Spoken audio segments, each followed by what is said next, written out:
And we'll first start with appendicitis.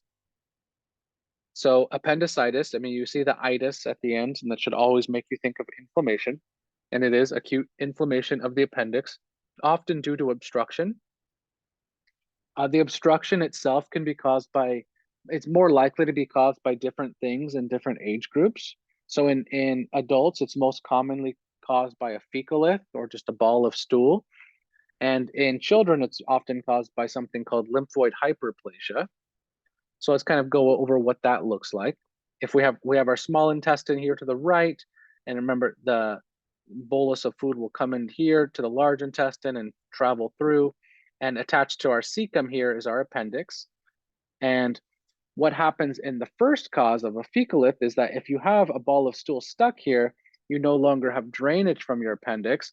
And so what's going to happen is that it can cause back pressure and inflammation and bacterial overgrowth in that region.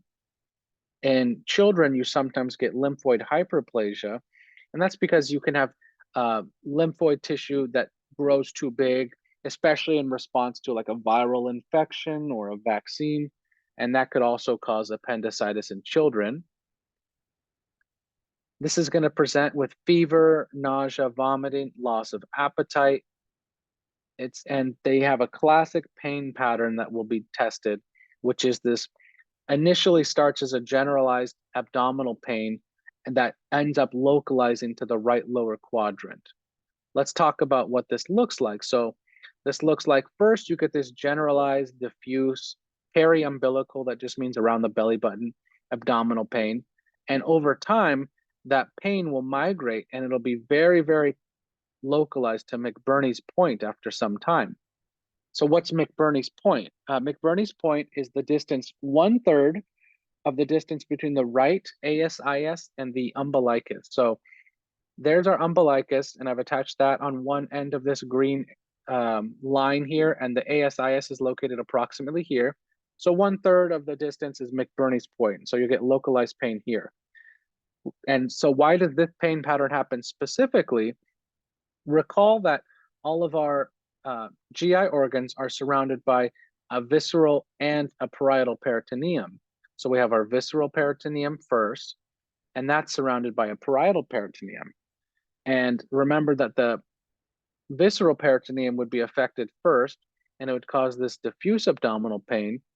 And the parietal peritoneum, which is more localized, can cause this pain at McBurney's point specifically.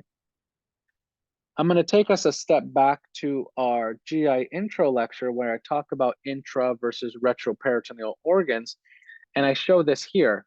In this image, we can see this is our visceral peritoneum because it directly surrounds our organ, in this case, the appendix, and here's our mesentery.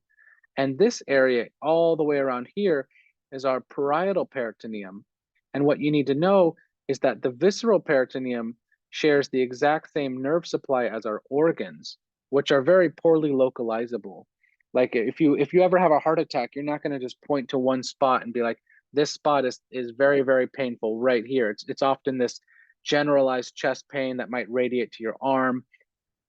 Whereas if you ever pulled them, and then if we look at the parietal peritoneum, this shares the same nerve supply as your muscles. And if you've ever pulled a muscle, like a cramped in your abdomen, you knew exactly where that muscle was that was cramping. And so I'm going to show this in pictorial form. In appendicitis, this will start to get inflamed first, your visceral peritoneum. And remember, that's poorly localized pain. And over time, you'll start to get pain and inflammation spreading all the way here to your parietal peritoneum, which is much more well localized. For the evaluation of appendicitis, there's a few tests you need to know. You first need to know some basic things. You'll often have a patient with guarding, and rebound tenderness is common. And you'll also find out that appendicitis has a few special tests that you can do to help guide your diagnosis. So first off, rebound tenderness is important to know. Rebound tenderness is pain that is worst once you remove abdominal pressure. So you normally, if you press on somebody's belly, that's going to cause the most pain. But in some serious cases, if you release that pressure, that can cause even more pain because they already have peritoneal inflammation. So Imagine I'm pushing down on this person's belly and I let go, and that's when it causes this abrupt pain. That's a positive rebound tenderness. And if you see rebound tenderness, you need to think this is peritoneal inflammation, and this is very bad. This is often a surgical emergency if somebody's having rebound tenderness, because most of the conditions, and I just have a picture of the appendix here, if it's localized here, you won't get rebound tenderness. But as you start to invade and inflame the peritoneum, that's when you're going to see rebound. And again, it's often indicative of emergent or urgent operative repair. We'll see it in appendicitis. You also see it in a few other conditions. Oftentimes, if you have anything rupture in your GI tract or GU tract, sometimes you'll have this rebound tenderness, and all of these right here that I've just mentioned are also surgical emergencies. The special tests that you need to know that are specific to appendicitis, we'll go through those now. The Rovsing sign is where you push on the left lower quadrant, and then you get pain at McBurney's point in the right lower quadrant. So imagine I push here on the left side, and there's pain on the right side. The psoas sign is where hip flexion yields right lower quadrant pain. And this should be straightforward if you know that the psoas is one of your primary hip flexors. So you just flex your hip up. So you basically raise your leg up to the ceiling and you get pain there. That's a positive psoas sign. The last thing, the obturator sign, is where you internally rotate the hip, and that also reproduces this pain. So if you imagine you internally rotate your hip, you get pain there, that'd be a positive obturator sign. And so each of these three signs give you an idea that you might be looking at appendicitis. You could also, for your evaluation, do a CT scan, and that usually shows an enlarged appendix. They don't like to test you on too many things with CT scans in step 1, but I do think appendicitis is a common one. They want you to know where the appendix is, and they want you to see this widespread inflammation in this area. They want you to know that this is not a normal looking appendix. Oh, and one thing I wanted to point out with imaging, I don't know if it's tested so much in step 1, but you do see it in step 2 sometimes. They'll give you a patient who has classic signs of appendicitis, but then they'll tell you they're pregnant, or it's a kid. And in those populations, you'd prefer to avoid the CT scan for the contrast. So just remember, you could also use an ultrasound or an MRI if you need to. Another thing with your evaluation, you'll probably get a CBC, and just note that on tests, the white count is almost always elevated. I don't think I've seen an appendicitis question where it's not, for step 1 at least. But just realize in real life, it's not all, you can have like a normal white count and still have appendicitis.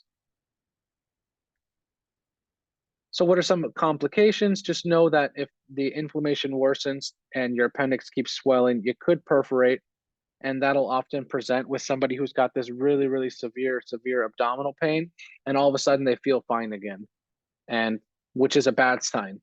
Paradoxically, you would think that's good, but that could mean that their appendix actually burst. And you'll get peritonitis with that. And then you could develop an abscess. So if you ever heard of somebody who had appendicitis and they might have just been, they either had it surgically fixed or antibiotics, and maybe they got better for a few days and then now they're worse, or they just never got better, they just continued with a fever for like a week straight. That's when you should start thinking about the possibility that they have some sort of abscess. So to treat appendicitis, it's often treated surgically with an appendectomy. I did put a couple asterisks here. When I took step 1, appendectomy was always the answer, and I think it still is, but I've heard recently that they're trying to move the guidelines to where you can give antibiotics in certain cases. So I would defer to the most up-to-date resources on that. I would still pick appendectomy on if I took step 1 even right now, just because the boards tend to lag behind. But I just wanted to put that asterisk out there just in case somebody else tells you, or one of your professors tells you for your GI specific exam, that they want you to give antibiotics in some certain cases, to keep that in mind. Let's move on from appendicitis and talk about IBS, or irritable bowel syndrome. So IBS is a disruption in your intestinal motility, and it's this constellation of symptoms. You can get abdominal pain, bloating, flatulence, you can get constipation, diarrhea. And again, because you can get all these symptoms, it's often subcategorized by whether or not it's constipation predominant. So that'd be like IBS-C. You can get IBS-D for IBS, that's diarrhea predominant, or you can have a mixed picture. On exams, I have never seen IBS in a male on exams. It's almost always some sort of middle-aged woman who's got all these GI complaints. So that's something to keep in mind on test day. If you give an evaluation of somebody with IBS, you're going to get normal laboratory findings. The colonoscopy will also be normal. In order to diagnose this, you need to use something called the Rome criteria. And for the Rome criteria, you just need 2 out of the 3 criteria.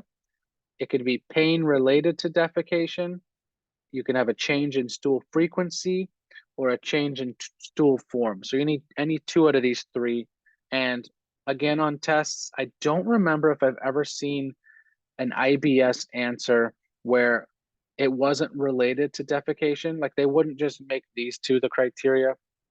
That's kind of more of a per anecdotal experience. They almost always, they love talking about how there's some sort of pain or symptoms that are related to the act of actually using the restroom.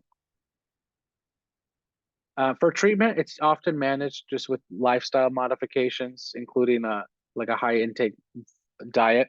I mean, a high fiber diet, excuse me. So that's usually how it's managed. That's all you really need to know about IBS, just middle-aged woman, some non-specific GI symptoms, normal testing, and just remember this pain related to defecation here. Thanks for watching. I hope you enjoyed the video. Please like, comment, and subscribe for more content.